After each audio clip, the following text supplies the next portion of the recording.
on the floor, it's clean, rather than standing, so that's cool. So when I thought about what I wanted to read, this weekend's Glastonbury, as I'm sure everybody's been bored of hearing about, and Kanye West is performing at Glastonbury. He's a personal hero of mine. This story is all about how Kanye West and Ian Sinclair used to collaborate. It was for a journal called Beat the Dust, which is unfortunately closed, so I never got a copy of the journal, so I never bothered picking it up. I'm going to read it from my Kindle, which none of you should own. It's called East West. 2 days after the BBC Radio 1 Hackney Weekender, I decided to drift around Hackney Marshes to see what impact the biggest ever Radio 1 roadshow event had made on this urban hinterland. I used to walk on Hackney Marshes long ago, before it became a popular place for writers with failed imaginations looking for inspiration. Long ago it was just walkers, latter-day flaneurs, come-down ravers, and stray dogs. Nowadays every man and his dictaphone amble through this controlled wilderness, recording their irksome thoughts.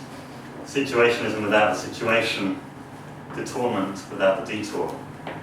Still, the marshes continue to retain a sense of mystique and intrigue, and that is hard to destroy despite the Hackney middle class's best efforts.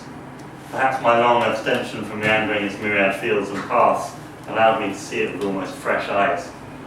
The feelings the marshes evoked were familiar, yet alien at the same time. Similar to meeting up with an ex who you no longer hate for hurting you, but still remember loving deeply. The eyesores and new developments I had read about were strangely unaffecting. Anish Kapoor's roller coaster of Mordor left me cold. The Olympic Stadium looked like a postcard in the distance, boring and sent from someone I was no longer in regular contact with. The marsh was, to my surprise, cleaner than it should have been.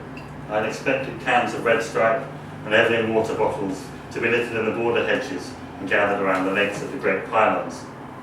Visions of rubbish piling up on the lee navigation, blocking the Olympic barge had tickled me the night before, and I was slightly sad to see that had materialised. I walked in a straight line, diagonally across the football pitches, used famously in the Nike advert in the 90s, in that the middle of that great decade where jobs grew on trees and Will Self stuck needles in his arm. The sky was clear, save for some strong aeroplane streaks that would have delighted Jim Ballard. In the distance, behind the row of trees that bordered the football pitches, I could see a figure hugging one of the tree trunks. He looked familiar somehow, black, tall, with well-fitted clothes. I hastened my step, thinking it may have been an old school friend I hadn't seen around these parts for years. As I got closer, I could see he was wearing a thick gold chain around his neck and had timber yard boots on. His eyes were tight shut and he was singing. He was holding a Zoom microphone and was tapping the roots of the tree with his feet. I changed the angle of my approach so I could make out his face properly. The mystique of the marshes never fails to materialise. It was Kanye West. If you don't know any of Kanye West's songs, the next part of this story might. But here we go, we'll try it. A few more steps and I can make out what he was singing.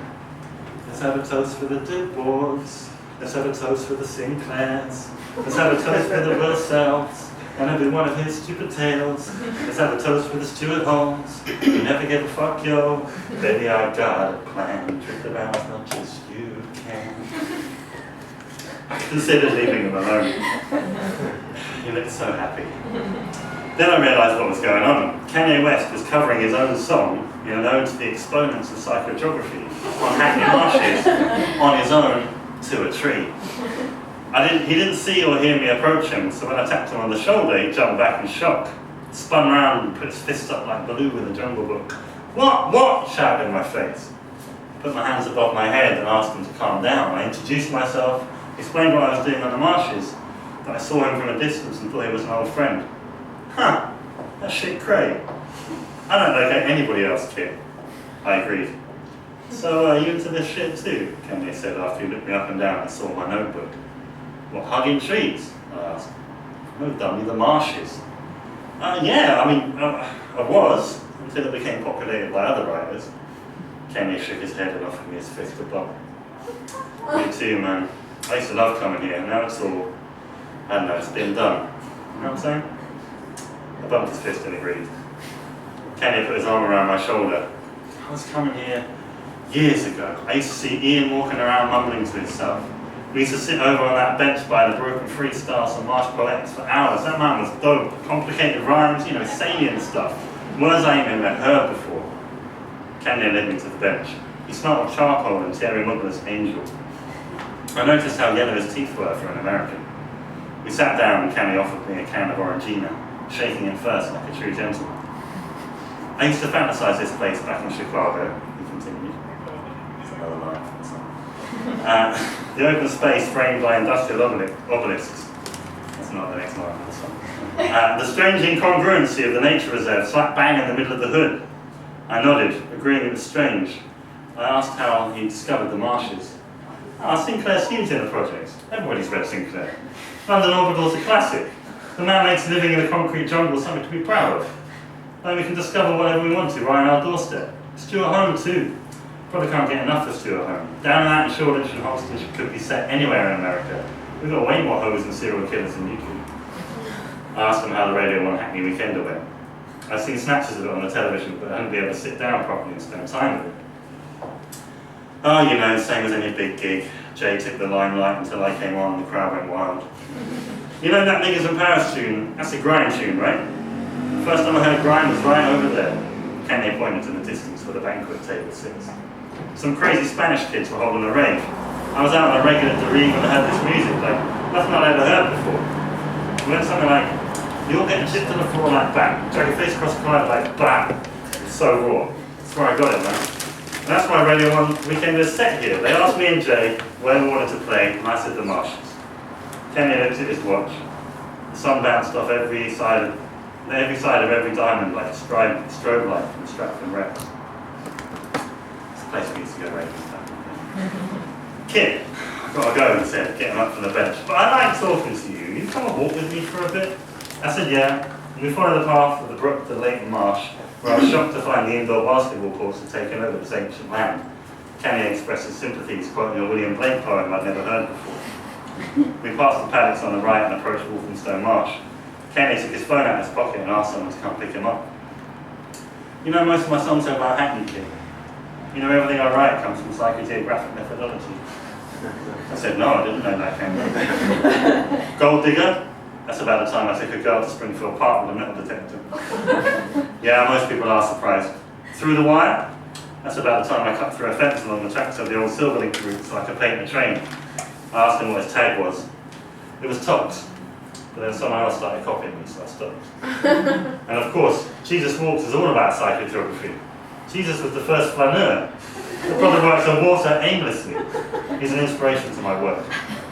Before I could argue that perhaps Jesus Christ never actually walked on water, a helicopter appeared above us and lowered itself onto the flat grass by the railway bridge. Kenny shouted something at me, but the sound of the chopper blades drowned him out. I smiled and nodded, which he seemed to like, so he gave me a hug.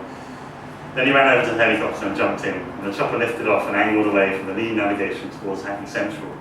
I watched it get smaller and smaller until I couldn't distinguish it between it and the cormorants in the sky. When I got home, I sat down to watch Jay-Z and Kanye set at Radio 1 Hackney Weekender. Just before Kanye came bounding on stage, I could just about make him out of the back with some old white guy, chatting intensely. The old white guy signed a copy of the book that Kanye was holding.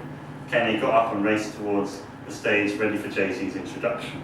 He realised he was still holding the book, so he placed it carefully to the side of the stage.